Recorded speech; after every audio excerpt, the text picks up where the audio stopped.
Hello बच्चों, मैंने 65वीं जो मुख्य परीक्षा हो रही है बीपीएससी की, उसके संबंध में मैंने कुछ संभावित प्रश्नों की आपको वीडियोस बना के भेजी थी, जिसमें पॉलिटी, इकोनॉमी, साइंस टेक जो सेकंड पेपर जीएस है वो भेज दिया। और आप लोगों ने, बहुत बच्चों ने आग्रह किया कि सर फर्स्ट पेपर का भी कर दें। तो फर्स्ट पेपर में हिस्ट्री वाला सेक्शंस तो मुझे लगता है कि आवश्यकता नहीं पड़नी चाहिए, क्योंकि आप लोग तो उसका एक सीमित सिलेबस है, उसमें तो बहुत ज़्यादा ज़रूरत नहीं पड़ती है। हाँ, करंट अफेयर्स में लोगों को ज़रूरत पड़ती है कि वहाँ पे कुछ कॉन्फाइंड होने की आवश्यकता पड़ती है। तो मैंने जो इस वर्ष की जो परिघटनाएँ घटी है और जो बीपीएससी के जो ट्रेंड्स रहे हैं, उसको भी दिमाग में रखते हुए मुझे कुछ जो संभावित प्रश्न दिखाई पड़े हैं, मैं उसको आपको भेज रहा हूं। ऐसा नहीं है कि इसके अतिरिक्त नहीं आएगा, कभी भी मैं नहीं कहता हूं। ध्यान में रखना, समग्रता में तैयारी करो। पीसीएस के बच्चे हो तो निश्चित रूप से समग्रता में तैयारी करनी चाहिए, सभी एस्पेक्ट्स को देखना चाहिए। लेकिन मैं ये सिर्फ इसलिए दे रहा हूं कि आप लास्ट आवर में कॉन्फाइंड होने में इसको आप कर सकते हो कि ये लास्ट आवर का रिवीजन होगा। ठीक है, संभावनाएं बहुत रहती है कि इसमें से आए, मैं ये कहता ज़रूर हूँ, अनुभव भी यही कहता है, उसके आधार पर मैं दे रहा हूँ। ठीक है, पहला प्रश्न देखिए, मैंने अलग अलग सेक्शंस में दिमाग में रख कर किया। जो प्रश्न आते हैं उसको अगर आप गौर से देखिएगा प्रीवियस सेट के प्रश्नों को, तो एक जो प्रश्न देते हैं वो अमूमन वो अंतर्राष्ट्रीय जो मुद्दे होते हैं उस पर से आते हैं। ठीक है, एक आध जो प्रश्न होते हैं वो भारत और किसी के रिलेशनशिप से रिलेटेड रहते हैं। ठीक है, या किसी समस्या से रिलेटेड रहते हैं। एक जो है वो योजनाओं और प्रोडक्टिव और ये तमाम से, चाहे वो जीएसटी हो, नीति आयोग हो, नीति आयोग भी आ सकता है, उसके जो क्रियान्वयन है उसका क्या इफेक्ट पड़ा है, 5 साल हो गए, क्या ये है, तमाम इस पर भी प्रश्न आ सकते हैं। मैंने वो दिया नहीं है, लेकिन वो भी आ सकते हैं। ठीक है, ऐसे प्रश्न आते हैं। ठीक है, और जो पॉलिटी और इकोनॉमी में मैंने जो आपको प्रश्न दिया है, ठीक है, वो करंट में भी आ सकते हैं, जो करंट वाले जोड़ करके दिया, तो उन सब प्रश्नों को मैंने यहाँ नहीं दिया। ठीक है, पहला जो प्रश्न है मेरा अंतर्राष्ट्रीय संबंध पर, दो मैंने एस्पेक्ट्स ही चुने, अमेरिका एवं ईरान के मध्य। ये जो अमेरिका और ईरान के बीच का जो तनाव है, ठीक है, उसमें लगातार वृद्धि हो रही है, इसके क्या कारण है? दोनों देशों के बिगड़ते संबंधों में भारत के आर्थिक एवं सामरिक हितों पर क्या प्रभाव पड़ेगा? ठीक है, ये बहुत महत्वपूर्ण प्रश्न है। ठीक है, ईरान और अमेरिका के बीच में जो पश्चिम एशिया का क्षेत्र है, वहाँ फिर से अशांति फैल सकती है और बहुत टेंशन क्रिएट है। तो ये हो सकता है कि आ सकता है, अमेरिका ने जो ईरान के जो कुद्दस फोर्स के और ईरानी सेना के जो शीर्ष अधिकारी थे, मेजर जनरल सुलेमानी और कई सैन्य अधिकारियों की, वो हवाई जो हमले में उनकी मृत्यु हो गई, जिसको लेकर के ईरानी जो न्यायालय है उन्होंने ट्रंप और ऐसे 30 लोगों के विरुद्ध गिरफ्तारी के आदेश दे दिए और इसको इंटरपोल के पास भेज दिया गया। रेड कॉर्नर नोटिस कहलाती है, वो उसको भेज दिया गया। इसी कारण बहुत तनाव उत्पन्न हो चुका। अब चूँकि इस समय ट्रंप का चुनाव भी है, इसलिए ये बहुत महत्वपूर्ण बन जाता है। देखिए, अमेरिका के जो सहयोगी देश हैं, यूएई, सऊदी अरबिया, इजराइल, इन तीनों जगहों पर आप देखेंगे कि अमेरिका की जो समझौता के तहत वहाँ पे बहुत सैन्य ठिकाने भी हैं और उन सैन्य ठिकानों पर ईरान हमला कर सकता है, संभावना है। तो ये पश्चिम एशिया में ये तनाव उत्पन्न हो चुका और इसका भारत के भी आर्थिक हितों पर बहुत नुकसान पहुंच सकता है। और ईरान के साथ जो चाबहार जो बंदरगाह है, उस पर भी प्रगति पर प्रश्न चिन्ह लग सकता है। तो हमारा जो ईरान और अफ़गानिस्तान और होते हुए जो हमारा व्यापार का जो ये क्षेत्र बन रहा है, वो उस पर भी प्रभाव पड़ सकता है। तेल के आयात पर प्रभाव पड़ सकता है, क्योंकि हम लोग अभी भी 60% तेल के कच्चे तेल के आयात पे और 40% गैस के आयात पे निर्भर हैं, जो उन्हीं सब क्षेत्रों से होता है, खाड़ी के देशों से होता है। और खाड़ी के देश में अशांति फैली तो हमारी अर्थव्यवस्था पर भी इसका दुष्प्रभाव पड़ सकता है। इस प्रकार से क्वेश्चंस को बना करके लिखना है। ठीक है, ये हमारा हुआ पहला प्रश्न। दूसरा प्रश्न, इजराइल और यूए के बीच का शांति समझौता। ठीक है, इजराइल और यूए के बीच में समझौता हो गया। पहले कभी दोनों के बीच में ज़बरदस्त विरोध भी हुआ करता था, अभी समझौता हुआ। अरब प्रायद्वीप में अस्थायी शांति स्थापित करने में महती भूमिका निभा सकता है। इस संबंध में तर्क सहित उत्तर दें। ठीक है, अब इसको आप देंगे, जो अब्राहम एकॉर्ड है, जो इजराइल और यूएई के समझौता को अब्राहम एकॉर्ड के नाम से जाना जाता है। यह इजराइल द्वारा फिलिस्तीन क्षेत्रों को अपने हिस्से में जो जोड़ने की योजना है उसको त्यागना है। इस समझौते के तहत वो उसको निलंबित कर दिया है। ठीक है, इजराइल जो वेस्ट बैंक का जो क्षेत्र है उस पर भी अपने जो कब्जा की बात है, अधिग्रहण करने की योजना है, उसको भी त्याग दिया है। सुरक्षा, संचार, ऊर्जा, पर्यटन, ठीक है, के क्षेत्र में, स्वास्थ्य के क्षेत्र में समझौता की बात की जा रही है। ठीक है, यूएसए की जो है ये अमेरिका की ये कूटनीतिक जीत मानी जाती है। अमेरिका ने ही इस प्रकार का सीन क्रिएट किया ताकि इजराइल और यूएई साथ साथ आ पाएँ। तो ये अगर अमेरिकी पॉइंट ऑफ व्यू से देखें, ट्रंप की यहाँ पे जीत दिखाई पड़ती है। इसलिए ट्रंप जो है अपने इलेक्शंस के कैंपेन में भी इस बात को बहुत प्रमुखता के साथ रख रहे हैं। तो ये आप देखेंगे कि ये बहुत महत्वपूर्ण साबित हो सकता है अंतर्राष्ट्रीय संबंधों में। मैं इन्हीं दो प्रश्नों को रखा हूँ। ठीक है, जो समस्या थी और समाधान प्रस्तुत किया, तो शांति के क्षेत्र में एक महत्वपूर्ण है, और एक जो है ईरान के बीच में, तो वो अशांति वाला, ये दोनों महत्वपूर्ण बनता। ठीक है, इसके बाद मैं अगर आऊँ तो वैश्विक स्तर पर रूस और भारत के मध्य रिश्ते जो है वो सदैव से प्रगाढ़ रहे हैं। वर्तमान समय में चीन के साथ भारत के बिगड़ते रिश्ते के परिप्रेक्ष्य में रूस के साथ जो सहयोगात्मक संबंध है उसको रेखांकित करना है, उसकी समीक्षा करनी है। तो ये भारत और रूस का संबंध है, चीन के साथ में बिगड़ते रिश्ते के साथ में ये जो अभी सामरिक जो रिश्ते हैं बहुत अच्छे प्रगाढ़ हुए हैं।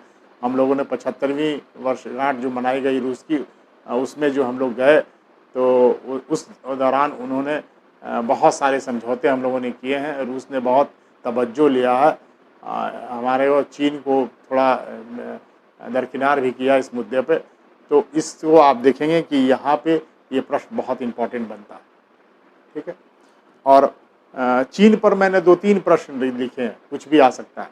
अब ये तो मैंने देखा भारत और रूस संबंध चीन के परिप्रेक्ष्य में, भारत और चीन के बीच में जो अभी मुद्दा रहा है, जो सीमा विवाद रहे हैं, जिन जिन मुद्दे को लेकर के ये अभी हालिया प्रकरण हुए हैं, उसके आलोक में भारत और चीन के मध्य बिगड़ते रिश्ते के क्या कारण है, भारत द्वारा उठाए गए सशक्त कदम और अंतर्राष्ट्रीय कूटनीति, जिस तरह से चीन को जो रिंग फेंस की नीति अपनाया था, उसी प्रकार हम लोगों ने भी चीन को घेरने की नीति अपनाई है।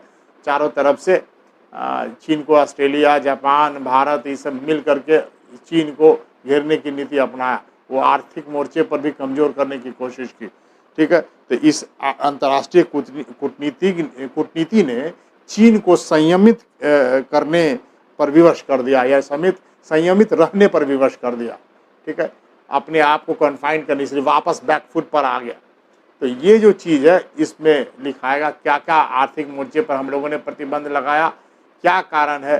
ठीक है, इन सब मुद्दे पर लिखें, ये बहुत महत्वपूर्ण प्रश्न बनता है मेरे विचार से। फिर एक प्रश्न है भारत और नेपाल। ठीक है, ये भारत और नेपाल के बीच विगत कुछ वर्षों में संबंधों में दुराव के क्या कारण है, उनका विश्लेषण करिए। इसमें बिहार पर पड़ने वाले समाजार्थिक प्रभाव, सामाजिक और आर्थिक दोनों प्रभाव, ठीक है, पर प्रकाश डालें। ठीक है, ये बहुत महत्वपूर्ण है। और छठा जो प्रश्न है, अमेरिका और चीन के बढ़ते विवाद के कारणों की समीक्षा करें। ठीक है, अमेरिका और चीन के बीच में जो ट्रेड वॉर है उसको दिमाग में रखते हुए प्रश्न बनाया मैंने। साथ ही इसके हमारे देश की अर्थव्यवस्था पर पड़ने वाले प्रभावों की समीक्षा करें। इससे हमारे देश पर क्या प्रभाव पड़ेगा, अमेरिका और चीन के बीच में जो ट्रेड जो रिलेशनशिप बिगड़ा है, इसका फ़ायदा भारत उठा सकता है, भारत की इकोनॉमी को फ़ायदा हो सकता था। तो कई ऐसे स्टेप उठाए गए, ठीक है, उसको इसमें लिखना है, ठीक है। तो ये हमारा छठा प्रश्न था। अब हम आए सातवें प्रश्न पर। सातवें प्रश्न में मैंने लिया है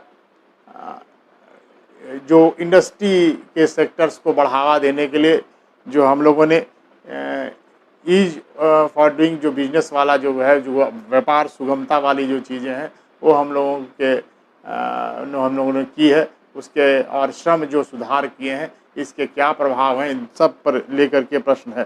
भारत में व्यवसाय को सुगम बनाने तथा विदेशी निवेश को आकर्षित करने के लिए व्यापक श्रम सुधार किए गए हैं। तो जो हम लोग श्रम कोड जो बनाया हम लोगों ने, 4 जो श्रम संहिता बनाई है, उन सब की बात करनी है। जो विधेयक के कानून है, उससे क्या प्रभाव पड़ेंगे, निवेशक क्यों आकर्षित होगा, इस पर इम्फेसिस डालना है, ठीक है। अर्थव्यवस्था में इन सुधारों की मांग के आलोक में कोरोना वायरस के प्रसार ने व्यापक प्रभाव डाला है। यानी कि इस कोविड के कारण जो हमारे व्यापार में जो ये मंदी आई है, इससे श्रम सुधार होने से क्या प्रभाव पड़ेगा, इस तरह से क्वेश्चंस को बनाया गया। 2 सेगमेंट में बनाना है, ठीक है। तो इसको आप लोग बनाएंगे, ठीक है। जिसको भी अगर कोई, देखिए मैं बता रहा हूँ, लिखिए, ठीक है। किसी बच्चे ने मुझे लिख कर दिखाया नहीं है। अगर आपको आता है, बड़ी अच्छी बात है, लेकिन अगर आप चाहते हो कुछ और सुधार हो सके, तो आप मुझे लिख के दिखा सकते हो। आप लिख के दिखाओगे तो मुझे पता चलेगा कि इसमें कहाँ गलतियाँ हैं और कहाँ और अच्छा लिख सकेंगे, तो आप कैसे आपके उत्तर और अच्छे अंक देने वाले होंगे, ठीक है। जब तक दिक्कत यह है कि मेरी बातों का आपको समझ में तब आता है जब आपको ठोकर लग जाती है। मैं पहले कहता हूँ तो कोई बात मानता नहीं, ठीक है। जो बच्चे मुझे जानते हैं वो बखूबी इस बात को समझते हैं। मैं बहुत पहले आगाह करता हूँ, बहुत पहले कहता हूँ। कभी इकोनॉमी अगर आपको मैं पढ़ाया होगा तो 3-4 साल पहले जो बातें कह रही वो अभी घट रही। उस समय लोगों को लगता है कि सर थोड़ा अतिशयोक्तिपूर्ण बातें कर जाते हैं, कुछ ऐसा कह जाते हैं जो लगता है कि नहीं, अभी नहीं, उनको, चूँकि उनके पास विज़न नहीं, वो समझ नहीं पाते इकोनॉमी की चीज़ों को, कि कोई स्टेप अगर ये अभी उठाया गया तो इसका लास्ट स्टेप कहाँ जाने वाला है। ये तो हम लोग को समझ में आता है, चूँकि हम लोग इकोनॉमिक्स को अच्छे से समझते हैं। तो ये क्या होने वाला है वो मैं तो पहले से बताया था। अब आता है तो लोग हाय तौबा मचाते, उस समय कहा तो लोग नहीं अवेयर नहीं होते। अभी बहुत कुछ देखना बाकी है इकोनॉमी के स्तर पर, देख लीजिए। नेक्स्ट 8वां प्रश्न, भारतीय कृषकों की आय दुगनी करने के उद्देश्य ने कृषि को एक व्यावसायिक रूप देने की नीति अपनाई है, ठीक है। यानी कृषि का जो व्यवसायीकरण करने के लिए ये बिल जो लाया गया है, ठीक है। नई कृषि कानून के आलोक में उक्त कथन की समीक्षा करें। इस बिल के आलोक में क्या व्यवसायीकरण करने के पीछे क्या रीज़न है और क्यों कृषि में निवेश को बढ़ावा देने के लिए लोग ऐसा कर रहे हैं, इसका क्या प्रभाव पड़ेगा, इसका आप दूरगामी प्रभाव भी क्या पड़ेगा ये भी देना है, लॉन्ग टर्म मेजर्स भी, शॉर्ट टर्म में कृषकों के हितों में क्या दुष्प्रभाव पड़ेगा, पॉजिटिव एस्पेक्ट के साथ साथ निगेटिव एस्पेक्ट को भी लिखना है। इसमें थोड़े से क्या प्रभाव पड़ेंगे, कृषकों के जो छोटे सीमांत कृषक हैं उस पर क्या प्रभाव पड़ने वाले, ठीक है। नेक्स्ट प्रश्न, हिंद प्रशांत क्षेत्रों में चीन की बढ़ती आक्रामकता को नियंत्रित करने में भारत जापान द्विपक्षीय सहयोग के महत्व पर प्रकाश डालें, ठीक है।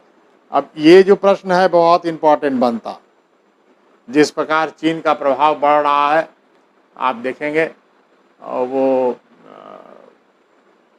एशिया प्रशांत क्षेत्रों में वो हिंद प्रशांत क्षेत्र बोलते हैं, और उसमें जो चीन की जो आक्रामकता की नीति है, तमाम जो उस चीन के वाले क्षेत्र हैं उन सब पर ये कुछ न कुछ सीमा विवाद, जो चीन से सटे हुए हैं सब पर सीमा विवाद है, और उसको लेकर के वो अभी बहुत आक्रामक हो चुका है। इसको लेकर के जापान जो है वो भी बहुत चिंतित है। तो जापान ने भी काउंटर करने की कोशिश की है। अभी तो जापान, ऑस्ट्रेलिया, भारत सब ने मिल करके एक बनाया, क्वाड्रिलैटरल क्वाड बनाया, क्वाड, ठीक है, उसको भी आप लिख सकते हैं। वो या हो सकता है कि भारत जापान पूछा, भारत क्वाड करके केवल पूछ दे, भारत ने पूछे क्वाड करके पूछ दे, ऐसे भी पूछ सकता है। तो आपको मैंने कहा कि मैं दे जरूर रहा हूँ, लेकिन आपको बृहद संदर्भ में तैयारी करनी। तो भारत जापान द्विपक्षीय सहयोग के महत्व पर प्रकाश डालिए। नेक्स्ट है, वैश्विक चुनौतियों से अधिक प्रभावी ढंग से निपटने हेतु संयुक्त राष्ट्र सुरक्षा परिषद में अपेक्षित सुधार की आवश्यकता है। भारत का सुरक्षा परिषद में अस्थायी सदस्य बनाया जाना एक कूटनीतिक सफलता है। इस कथन की समीक्षा करिए। अब देखिए, भारत का जो सुरक्षा परिषद में अस्थायी सदस्य के रूप में बना है, 23 वर्षों के बाद बना है। और इस देखिए, इसमें आप ध्यान में रखिएगा, ये हमारा 8वीं बार बने हैं हम लोग, लेकिन ये संयुक्त राष्ट्र सुरक्षा परिषद में जो हम लोग बने हैं, इसका अभी कूटनीतिक सफलता ही मानी जाती है। और अभी जो है इसके सुधार के लिए एक कमेटी गठित कर दिया और अगले वर्ष तक ये सुधार हो जाएगा, अगली समिट तक। तो ये जो इस वर्ष में सुधार की आवश्यकता है, उसमें हम लोग भी महत्वपूर्ण भूमिका अदा कर सकते हैं। हमारे प्रधानमंत्री जो है इसमें सक्रिय भूमिका अदा कर सकते हैं। तो ये जो है वैश्विक चुनौती से निपटने के लिए सुरक्षा परिषद में जो विस्तार की बातें की जा रही है, इसमें महासचिव जो है इसके ये बहुत सक्रिय भूमिका अदा कर रहे हैं, बहुत इनिशिएटिव ले रहे हैं। तो ये बहुत महत्वपूर्ण प्रश्न बन जाता है अंतर्राष्ट्रीय स्तर पर शांति स्थापित करने वाले में। नेक्स्ट है प्रश्न 11वां, सीए और एनआरसी को लेकर के उपजे विवाद से आंतरिक कानून व्यवस्था की स्थिति बिगड़ गई थी। इस कानून के प्रावधानों का विश्लेषण को लेकर जिसको लेकर के विवाद उत्पन्न हुए, इसमें किन किन एस्पेक्ट्स को लेकर के विवाद था, इसको दर्शाना है कि कानून में क्या क्या संशोधन किए गए, सीए में क्या क्या लाया गया, क्या क्या नई चीज़ें जोड़ी गई और इसमें क्यों विवादास्पद लोगों को लगा। ठीक है, ये बातें को इसको उजागर करना है। लॉ एंड ऑर्डर सिचुएशंस जो बिगड़े हैं उसके और क्या कारण है, इन सब को रेखांकित करना। ठीक है, दे दिया इसको मैंने। हालांकि मुझे नहीं लगता है कि पूछेंगे लोग, क्योंकि ये रिलेवेंट नागरिकता कानून करके अगर पॉलिटी में पूछा वहाँ पे जोड़ सकता है, लेकिन इसकी जानकारी होनी चाहिए। ठीक है, ये कुछ ऐसे मैं देखिए समग्रता में जानकारी इसलिए होनी चाहिए बोला कि कहाँ पे कौन सा अस्त्र काम आएगा वो आपको नहीं पता। आपने पढ़ा है पॉलिटी के लिए कोई चीज़ें और वो आपको हो सकता है करंट अफेयर्स में काम आ जाए, करंट अफेयर्स वाला चीज़ पॉलिटी में काम आ जाए। तो वो जो चीज़ें हैं जीएस जो है वो समग्रता में पढ़ने की चीज़। ठीक है, इसलिए मैंने इस प्रश्न को दिया। ठीक है, नेक्स्ट, कोविड-19 के समय खाद्यान्न संकट से निपटने के लिए सरकार द्वारा उठाए गए कदमों की समीक्षा करें। ठीक है, खाद्य सुरक्षा की आवश्यकताओं पर प्रकाश डालें। ठीक है, खाद्य सुरक्षा भी इसमें लिखना है एक सेगमेंट में, और दूसरा खाद्यान्न संकट से निपटने के लिए सरकार ने कौन कौन सी योजनाएं चलाई उसको लिखना है। ठीक है, 13वां प्रश्न है, बिहार के चुनाव में जाति एवं धर्म की क्या भूमिका। ये फ्लैट क्वेश्चंस आता है एग्जाम में, बीपीएससी को बहुत पसंद है। ठीक है, क्योंकि बिहार में चुनाव है इसलिए आ सकता है, परंतु विगत इसमें मैंने कुछ और जोड़ दिया। विगत कुछ चुनाव में विकास की अवधारणा मजबूत हुई है। ठीक है, आगामी विधानसभा चुनाव 2020 के संदर्भ में इस कथन की समीक्षा कीजिए। जो चुनाव लड़ा जाता है अब आजकल जो है देखिएगा विकास के नाम पर लड़ा जा रहा है। ये विगत कुछ चुनाव में हम लोग जो है विकास का नारा देते हैं, कुछ पार्टियां जो है विकास का नारा देती हैं। तो हमारे यहाँ जाति और धर्म की बहुत ज़्यादा प्रमुखता रही है, लेकिन विकास भी अब हावी होने लगा है, बदलता बिहार है। तो इस संदर्भ में आपको इस प्रश्न का जवाब लिखना। ठीक है, अब नेक्स्ट जो है 2 और प्रश्न जो है वो जोड़ा मैंने, थोड़ा 15 क्वेश्चन दिया इसमें, थोड़ी चीज़ जो वाइड हो जाता है इसमें। नई शिक्षा नीति 2020 के प्रावधानों का आलोचनात्मक परीक्षण कीजिए। यह नीति आत्मनिर्भर भारत के निर्माण में किस प्रकार सहयोगी साबित होगी। यानी नई शिक्षा नीति को संक्षिप्तता लिखना है, उसका जो व्यवसायिक वाला पक्ष है उसको ज़्यादा हाईलाइट करना है, ताकि वो आत्मनिर्भर भारत बनाने में किस प्रकार सहयोगी साबित हो सकता है, उन सब चीज़ों को लिखना है। ठीक है, नेक्स्ट एक और मैंने जोड़ा ये कि ग्रामीण विकास में, ये साइंस एंड टेक वाला भी चीज़ है लेकिन मैं इसमें भी डाल दिया, उसमें शायद नहीं लिखा था। ग्रामीण विकास में ऑप्टिकल फाइबर, इसका विस्तार बहुत तेज़ी से बढ़ रहा। और ये लक्ष्य रखा गया बहुत जल्दी करने का ऑप्टिकल फाइबर प्रणाली का, ताकि गांव-गांव तक जो है ब्रॉडबैंड की जो सेवा है वो उपलब्ध कराई जाए, इंटरनेट की पूरी सुविधा गांव-गांव तक पहुँचे। तो इसको लेकर के ऑप्टिकल फाइबर की किस प्रकार ये उपयोगी साबित होगा, बिहार के संदर्भ में इसकी उपयोगिता का पर प्रकाश डालें। ठीक, तो अगर गांव-गांव तक पहुंचा तो क्या इस पर प्रभाव पड़ेंगे, इसका निर्धारण देखिए, इसको बड़े अच्छे ढंग से तैयार कीजिएगा कि बिहार के संदर्भ में कैसे होगा, एग्रीकल्चर सेक्टर में कैसे होगा, बाढ़ प्रणाली में कैसे होगा, सूखा के प्रणाली में कैसे होगा, इंटरनेट का उपयोग कहाँ कहाँ कैसे कैसे होगा, नक्सलवाद से निपटने में कैसे होगा, ये सारा डायमेंशन है बेटा। इन सब पर इसको बढ़िया से तैयार करने की आवश्यकता है। तो समय कम है आपके पास, कोशिश कीजिए, मैंने दिया इसको तैयार कीजिए। वैसे बहुत लोग का तैयार भी होगा, लेकिन थोड़े से एस्पेक्ट्स दे दिया कि आप इस पर थोड़ा सोच लीजिए घर से, तो शायद उस पर आप ज़्यादा अच्छे ढंग से लिख पाएंगे। ठीक है, चलिए धन्यवाद आपका। आप लोग इसको फिर से तैयार करिए और अच्छे से तैयार करिए, और हमसे अगर और सहयोग लेना चाहते हैं तो मैं दे दूँगा, आप लिख करके भेजें, मैं उसको ज़रूर देख दूँगा। चलिए आपका धन्यवाद।